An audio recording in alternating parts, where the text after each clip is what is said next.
Kevin Durant, All-Star, Oklahoma City Thunder forward, is going to be hitting the free agency market in what is probably going to be the biggest free agency signing since LeBron James. Since LeBron Jeezy. I would say before 2014, the decision. Now, that is if he decides not to re-sign with the Oklahoma City Thunder, which is a very plausible option. If he doesn't, according to Adrian Wojnarowski, and the first credible source as to the whereabouts of Kevin Durant, if he doesn't sign, Woj had this to say on Tuesday.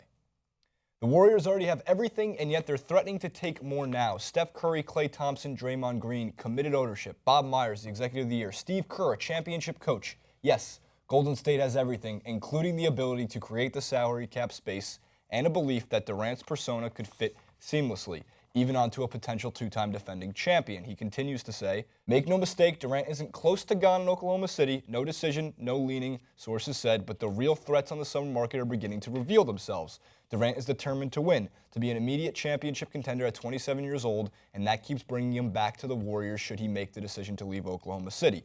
Now, we've had speculation from Bleacher Report saying a package deal with Westbrook and Durant to the Lakers. We've heard for a while now, well, he's just waiting to free agency so he can get a big deal and go to Washington, D.C., the Bullets, his hometown team. But the truth of the matter is Wojnarowski is credible, and he's the only one that I believe carries weight into what's going to be a 5-month period of, well, where's he going to go? Is he going to stay? Is he going to go here? Is he going to go there? What big market wants him? Is he going to go to small market? But the major key, 27 years old, wants a championship, hasn't been able to do it yet with Oklahoma City, and they're not technically out of the race, obviously, this year. But Golden State has the money. The cap space goes up. What could be I don't want to say an unstoppable Golden State Warriors team, but yes, Kevin Durant is an unselfish player. Where do you find the shots? Where do you find 18 shots for Kevin Durant? Golden State finds those shots. His team scores at free will, 120 points a game sometimes. It could fit. It could work. I don't know what will happen with Kevin Durant, but it would be a good idea if Kevin Durant went to the Warriors, in my opinion. Kevin Durant is unselfish. I'm selfish. I'm a selfish basketball fan, and I would love to see this happen, right? And there's going to be people up in uproar, like they want him to leave Oklahoma City. He's doing a great job in competing at that level. They're a very attractive team to watch. We've talked about this before with Westbrook, and when they're all clicking, they look good. Have they got the world-class quality, I think, to defeat Golden State? No. Do I think that Golden State are the best team in the league? Yes. Do I think they can become one of the best teams that I have seen since I've started watching basketball with the addition to Kevin Durant? Absolutely. And you mentioned it to me before. You've got Draymond Green approaching his prime. You've got Steph Curry, I would say, in his prime and probably still to get better. Yep. And you've got Klay Thompson approaching his prime, probably similar to Steph Curry entering that. You've got Kevin Durant, who is firmly in his prime and at a crucial decision-making point in his career. Yes. He has came close with Oklahoma. They were close. Yeah, but they made the finals, absolutely. They made the finals in 2012. But at the same time, he has to make a decision because basketball, I believe, when it comes to your career, despite you look at some of the legends in other sports, that championship is such a huge. Obviously, championships are huge and everything else, but when you want to assert yourself as one of the most dominant players, you need that. LeBron James looked like a new man when he finally got his ring. Right? Yeah, I'm happy. He looked like it was a whole weight lifted off his shoulders because yes, he was phenomenal. Yes, he was a talent that we all love to see, but when he did not have those rings, it seemed like something was missing there for him. So Kevin Durant is very similar. I think he's very humble, very likable player, and I would like to see him at a championship to his already, I would say, astounding statistics already. I think that he needs that.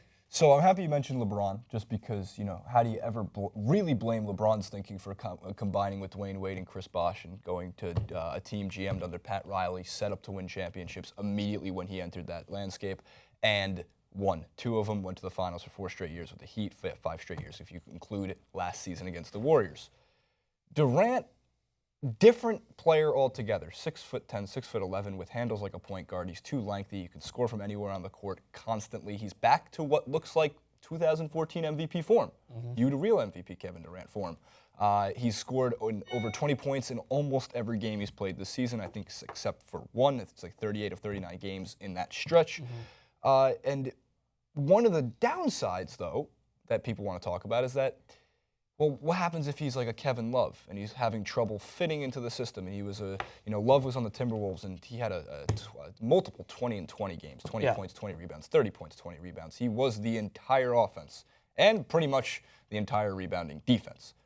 Durant's a different player. Altogether from Kevin Durant, they're not even comparable in the way that they play the game. And the major key is that if you're willing to accept a winning system, Durant doesn't need to score 30 points to win a championship on Golden State if he wanted to. Durant can score 20 points on probably extremely efficient shooting and be okay sharing the ball. I don't see him being a type of player that's a problem if he doesn't get 18 shots a game. Yeah. I see him hitting the point where, no, I've gotten scoring titles. I've won an MVP. I've made the All-NBA first team. I have every single accolade you can want for a great career, save for a championship. Yeah. And these guys are going to put themselves. Washington, if I'm going to speculate right now, the Lakers can't win a championship next year with Kevin Durant. The Wizards can't win a championship next year.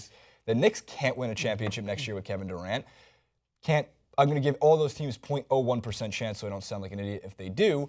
I really put it down to this. It's you stay with Oklahoma City, you find a way to take less money and go play with the Spurs, or you go to the team that can offer you probably the best deal on the table and a chance to win the championship. So are we speculating too early if Kevin Durant goes to the Warriors? Of course, because there's an equal likelihood he signs with the Thunder and they continue to build. I think it will be awesome. I do. I get it. It's a top-heavy league, but superstars get together and can play together. I always make the argument. If Jordan could have gotten Barkley and Malone to play with him, would he say no because it would make it unfair? Hell no. Are you kidding? No. If Jordan was able to bring in Barkley and Malone and other superstars not named Scottie Pippen and Dennis Rodman and Steve Kerr was a great shooter at that time, he would. What's wrong with Kevin Durant doing it too?